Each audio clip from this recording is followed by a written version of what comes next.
중국은행장의 탐욕은 하늘을 가린다. 한 저택에 보관된 현금만 매일 평균 50여만 위안을 횡령하여 인민폐 18억 위안에 달하였다. 홍콩 금융계에서 재물의 신으로 존칭받고 있을 뿐만 아니라 그는 100개의 부동산을 가지고 있었다. 100여 명의 성공사자와 100명이 정부를 둔 그중 오스카상을 받은 거물급 여자 스타도 있었다. 그는 어떻게 한 걸음씩 국가 최고 금융기업에서 권력을 잡고 횡포를 부렸을까? 또 어떻게 10여 년을 횡령을 했는데 발각되지 않았을까? 오늘의 이야기, 라이 샤오민 사건. 2018년 4월 17일 중앙기율검사위원회 홈페이지 공고에 따르면 중국 화용자산관리 주식유한회사 당위원회 서기 겸 이사장 라이 샤오민은 엄중한 혐의로 조사를 받았다. 라이 샤오민은 최고 권력층에 있고 연루된 인원수가 많아 2년 4개월 후에야 사건이 철저히 조사되었다. 조사 결과 라이 샤오민은 지난 10년간 직권을 이용하여 17억 8,800만 위엔을 횡령하였다. 또 주해시에 100여 개 부동산을 소유하고 있었으며 그것들을 자신의 100명의 처첩들에게 나누어 주었다. 주차장에는 수많은 100만 위엔급 차들이 먼지를 뒤집어 쓰고 있었다. 또 북경의 그의 자택에서 2억 위엔의 현금을 찾았는데 그 무게만 3톤에 달하였다. 그 외에도 황금, 명품 시계, 골동품, 명화 등 보물들은 부지기수였고 그의 어머니 이름의 은행계좌로 축의금 명목으로 들어온 자금만 3억 위엔이 넘었다. 라이 샤오민은 1962년에 장시 서진년당촌에서 태어났는데 그는 다섯째였다. 부모님 모두 문화가 없었기 때문에 조건이 좋지 않아서 처음에는 최하층의 일을 할 수밖에 없었다. 라이 샤오민은 이른 차를 밀고 물건을 배달하는 일을 했는데 항상 고용주의 눈치를 보는 일이었다. 나중에 어떤 사람이 그들의 가족을 불쌍하게 여겨 라이브에게 상점 카운터 직장을 구해주어 한 달에 30위안을 벌 수 있었다.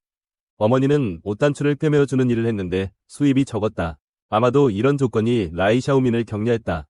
1979년에 금서년의 문과장원의 신분으로 강서제경학원에 합격했다. 전년에서 5명만이 이 대학에 합격했는데 본과에 들어간 사람은 그가 유일했다. 대학에 합격한 후 라이 샤오민은 여전히 노력했다. 다른 학우들은 모두 자습시간에 나가 놀았지만 그는 저녁을 먹고 나서도 도서관에 가서 책을 읽었다. 그는 일주일에 하루 노동 수업을 받았다. 그는 휴식 시간에도 영어 단어를 외웠다. 가정 형편으로 인해 라이 샤오민은 국가갑등학금을 신청했다. 매달 21위안 50전을 받았는데 겨우 생활비를 충당할 수 있었다. 이렇게 그는 4년간의 대학 생활을 힘들고 매우 충실하게 보내고 1983년 졸업했다. 그때 마침 중국인민은행이 졸업생을 모집하였는데 아무런 배경이 없는 라이 샤오민은 비록 자신의 희망이 희박하다는 것을 알았지만 그는 여전히 이 기회를 매우 갈망했다. 다행히도 당시 중앙은행의 한 지도자가 루이진에 가서 일한 적이 있었는데 보아하니 샤오민은 루이진 혁명근거제의 아이였다. 그의 추천으로 라이 샤오민은 중앙은행계획과에 배치다. 그는 그 지도자의 신뢰를 저버리지 않았다. 그 후에 직장에서 직원들의 연소화를 호소했는데 그 틈에 그 지도자가 중앙자금처의 부처장으로 라이 샤오민을 대대적으로 추천했다. 1987년 25살이었던 그는 중앙자금처의 부처장이 되었다. 라이 샤오민은 중국인민은행에서 20여 년을 근무했는데 그 기간에 중앙자금처 부차장, 차장, 은행 2처의 차장, 신용관리사의 부사장, 은행감독사의 부사장. 2003년 라이 샤오민은 중국은행업감독관리위원회로 전임되었고 부국급 간부로 승진하였다. 그 후 은감의 베이징감독관리국 국장 당위원회 서기로 임명되었다. 업무 능력이 뛰어나서 그는 순풍의 돛단격으로 승승장구했다. 은감에는 은행 등 금융기관을 직접 감독관리하는 부서이다. 라이 샤오민의 직위는 매우 중요하다. 그래서 많은 사람들이 그의 뒤에 줄을 서기 시작했다. 아마도 이때부터 또는 그 전에 라이 샤오민은 권력이 그에게 가져다주는 편리함을 깊이 깨달았을 것이다. 2007년 국내 4대 은행의 수천억 위안의 불량자산을 회수할 수 없었다. 중앙에서는 이 문제를 해결할 능력 있는 사람이 급히 필요했다. 당시 중국 은감의 판공실 주임 겸 대변인이었던 라이 샤오밍은 의심할 여지 없이 가장 적합한 인선이 되었다. 중앙에서는 그를 중국화융에 파견할 계획을 가졌다. 중국화융은 국무원의 비준을 거쳐 재정부가 지배하는 국유 비은행 금융기관이다. 주 업무는 국유은행의 불량자산을 경영하고 처분하는 것이다. 라이 샤오민은 처음에는 업무가 어려워 거절할 생각을 했지만 결국 2009년 중국 화용자산관리공사에 파견되어 당위원회 부서기 겸 총재로 임명되었다. 화용에 임명된 후 그는 자신의 은감회의 배경에 의지하여 단시간 내에 화용을 위해 금융업의 모든 허가증을 만들었다. 또한 그는 기업 전환을 추진하여 자회사를 개설하고 주식부동산에도 손을 대기 시작했다.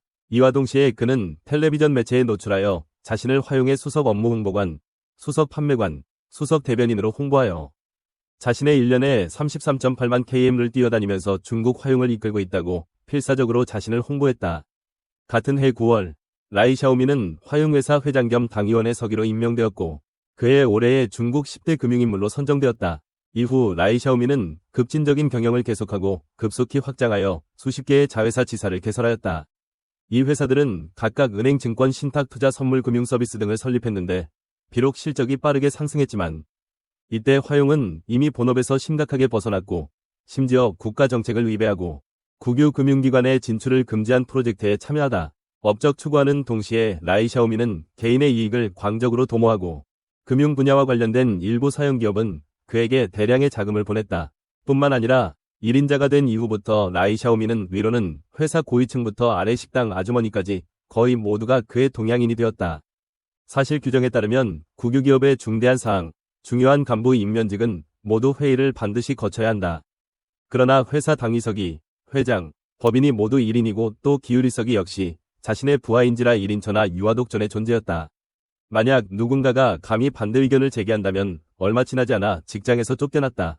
게다가 라이 샤오미는 의도적으로 감독 관리를 회피하여 외부 규제가 도달하기 어렵고 화용의 내외 규제는 아무런 효과가 없고 화용은 라이 샤오민의 가족회사가 되었다.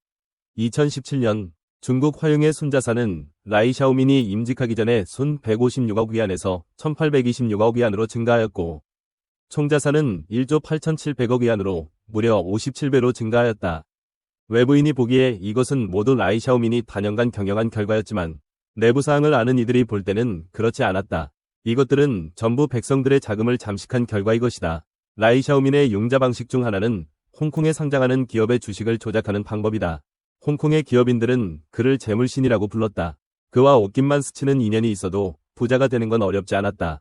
대만 모델 우페이지의 남자친구 지샤오민이가 그중 좋은 예이다. 지샤오민은 처음에는 마카오 도박장의 칩을 관리하는 관리인이었다. 통속적으로 말하자면 도박객에게 칩을 환전하는 중간 상인이었다. 나중에 몇몇 큰형들의 도움으로 천행국제를 설립하고 상장했다. 그러나 펜싱 인터내셔널은 큰 자본에 휘말려 주가가 2위엔 정도까지 떨어졌다. 그러나 다행히도 지샤오보는 나중에 라이 샤오민을 알게 되어 그와 친해졌다. 2015년 화용은 홍콩에 상장되었고 선으로 2급 시장에서 많은 회사에 투자했다. 그 중에는 천행국제도 포함되어 있고 이 회사들에 투자한 후 주식이 크게 치솟았다. 국가급의 크고 작은 자본도 선으로 들어왔다. 그들이 입장한 후 라이 샤오민은 또 배후에서 대거 일을 시작하여 주가를 폭락시켜 이익을 얻었고 국가가 많은 투자를 낭비하게 했다. 국가 자산은 모두 자신의 주머니로 흘러들어갔다. 국가은행의 불량 자산을 처리하는 것을 사명으로 삼았던 화용은 라이 샤오민의 경영하에 불과 몇 년 만에 스스로 한 무더기 불량 자산을 떠안게 되었다. 그로 인한 국가적 손실만 200억 위엔이 넘었다. 라이 샤오민은 돈에 애착이 있을 뿐더러 여색도 탐하였다. 샤오민은 매우 남아선호였다. 본처가 그에게 딸만 낳은지라 아들을 낳고자 하는 욕구로 수많은 애이들을 거느리기 시작했다. 라이 샤오민의 1인 천하에서는 그의 눈에 들면 결코 벗어날 수가 없었다. 그리고 이 여자들은 보통 자신의 앞날과 사업을 위해 타협을 선택하고 라이 샤오민도 그들이 원하는 대로 그들을 도울 수 있었다. 이러한 회사 내의 여자애인들 그룹 외에도 라이 샤오민에게 뇌물을 주려는 사장들도 그가 여자를 밝힌다는 사실을 알고 많은 미녀들을 그에게 선물로 보내주었다. 그의 마음에 들기만 하면 그 여인들은 화용의 직원으로 취직시켜주었다. 통계에 따르면 당초 화용의 전체 여성 임원의 절반 이상이 라이 샤오민과 부동산을 개발하며 그와 부당한 관계를 가진 것으로 나왔다. 화용의 부동산 개발 자회사는 개발되는 단지들에서 일정 부분을 라이 샤오민에서 주면 그는 또 그것을 자신의 애이들에게 나누어 주었다. 그중 주회원금의 한 단지는 거의 전부 그의 애인들이 거주하고 있는 에덴 동산이었다.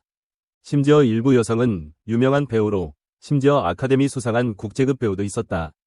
그가 마음에 드는 사람이라면 그가 누구든 주변의 사람들이 도와 다리를 놓고 만남을 주선하여 주었다. 그의 애인 수는 100명에 달하는데 라이 샤오밍은 그들 각자에게 일련 번호를 주어 혼란을 피했다. 그중 그와 가장 밀접한 관계는 홍콩의 한 여인이었는데 그는 라이 샤오밍을 위해 두 아들을 낳았다. 죄를 지으면 조만간 갚아야 한다. 국가 감찰 강도가 증가하면서 화용이 초래한 막대한 자금 적자에 따라 감찰부서가 주의를 기울이고 라이 샤오민을 데려가서 조사하게 된다. 그의 진술에 따르면 그는 평소에 돈을 받을 때 절대 이체하지 않고 현금만 받는다. 현금을 받은 후 자주 자신이 돈을 숨긴 곳으로 갔다. 그 집은 은행처럼 지폐만 가득 쌓여 있다. 그의 범죄의 열악한 정도는 사건 처리원들로 하여금 경악하게 하였다. 하지만 횡령한 돈에 대해 라이 샤오민은 무서워서 한 푼도 쓰지 않았다고 말했다. 결국 모든 돈은 국가가 회수해 갔으니 내가 아무리 많은 받은들 무슨 소용이 있을까요? 2021년 1월 5일 텐진시 제2중원은 라이 샤오민에게 사형을 선고했다. 그는 판결에 불복하여 상소를 선택했으나 며칠 후 그의 상소는 기각되고 1월 29일 사형에 집행되었다. 이렇게 59세의 라이 샤오민은 그의 황당한 인생을 끝냈다.